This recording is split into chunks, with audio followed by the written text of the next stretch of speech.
আসসালামু আলাইকুম রহমতুল্লাহ। আমি মোহাম্মদ নুর নবী লিমন, আমি দিনাজপুর থেকে বলতেছি।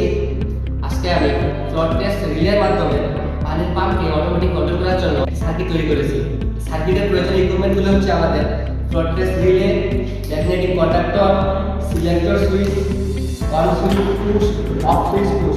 এই প্রয়োজনীয় ইকুইপমেন্টের মাধ্যমে আমি আজকে ফ্লোর টেস্ট রিলের সার্কিট তৈরি করেছি। এর মাধ্যমে আপনারা পানির পাম্পকে ম্যানুয়ালি এবং অটোর মাধ্যমে কন্ট্রোল করে থাকি। এখানে আমাদের ফ্রন্ট সুইচ ছাড়া এই পাম্পকে এই সার্কিটের মাধ্যমে অটোমেটিকভাবে কন্ট্রোল করে থাকি।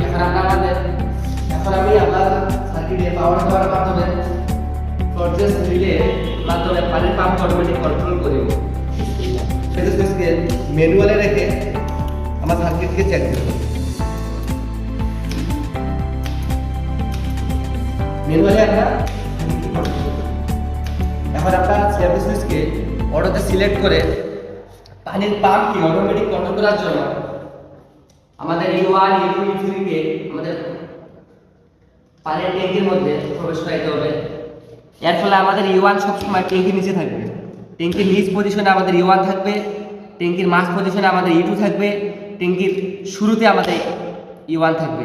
যখনই আমাদের E1 পর্যন্ত পানির লেয়ার চলে আসবে তখনই আমাদের মোটর অফ হয়ে যাবে।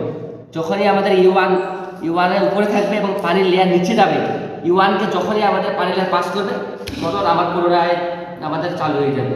যার ফলে আমরা এই ফ্লোর টেস্ট রিলের মাধ্যমে আমাদের পানির পাম্পকে কন্ট্রোল করতে পারি। আসসালামু আলাইকুম।